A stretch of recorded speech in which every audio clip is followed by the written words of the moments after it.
روشی کے دادا کو بالآخر شارک پر ترس آ ہی جاتا ہے، اسی لیے روشی کے دادا طلحہ صاحب کو کال کر کے کہتے ہیں بیٹا میرے خیال سے شارک کو آزاد کر دینا چاہیے، اس کو اس کے کیے کی سزا مل چکی ہے اور مجھے امید ہے کہ وہ آئندہ کسی سے ایسا کرنے کی جرات بھی نہیں کرے گا۔ اس کی والدہ بھی اس کے لیے بہت زیادہ پریشان ہے، اسی لیے میں سمجھتا ہوں کہ شارک کو اس کے کیے کی سزا مل چکی ہے اور اب ہمیں اسے چھوڑ دینا چاہیے۔ طلحہ روشی کے دادا کی یہ بات سن کر جواب دیتے ہیں ٹھیک ہے دادا جان، آپ کا حکم سر آنکھوں پر، اگر آپ نے اسے چھوڑنے کا فیصلہ کر ہی لیا ہے تو مجھے اس پر کوئی اعتراض نہیں ہے۔ لیکن دوستو اسی دوران روشی کمرے سے باہر دروازے کے ساتھ کھڑی ہو کر اپنے دادا اور طلحہ کی فون پر ہونے والی تمام بات چیت سن لیتی ہے۔ جو ہی کال ختم ہوتی ہے فوراً روشی کمرے میں آ جاتی ہے اور غصے سے طلحہ کو کہتی ہے اس کا مطلب ہے کہ تم نے جان بوجھ کر شارک کو شادی والے دن اغوا کروایا تاکہ تم سب کے سامنے ہیرو بن سکو۔ طلحہ روشی کو جواب دیتا ہے دیکھو روشی، شارک تمہارے قابل نہیں تھا،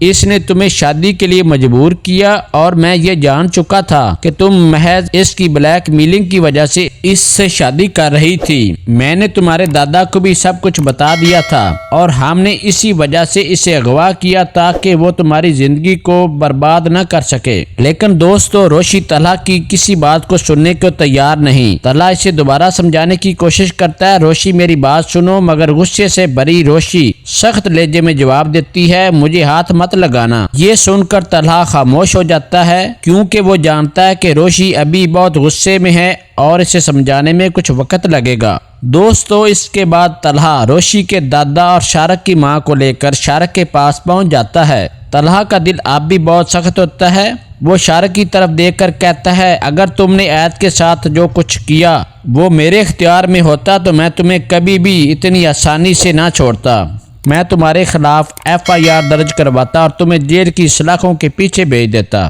طلحہ کی یہ باتیں سن کر شارک کے چہرے پر شرمندگی کے آثار نمایاں ہو جاتے ہیں، وہ نظریں جھکا لیتا ہے کیونکہ اسے احساس ہو جاتا ہے کہ اس نے جو کچھ کیا وہ غلط تھا۔ شارک کی ماں بھی اپنے بیٹے کے کیے ہوئے کارنامے پر بے حد نادم ہوتی ہے۔ دوستو یہ وہ لمحہ تھا جب احساس، شرمندگی اور معافی ایک ساتھ ٹکرا رہے تھے۔ طلحہ کے الفاظ نے سب کو جھنجھوڑ کر رکھ دیا اور شارک کے ضمیر پر بوجھ ڈال دیا، مگر کیا یہ احساس اس کے بدلنے کے لیے کافی ہوگا؟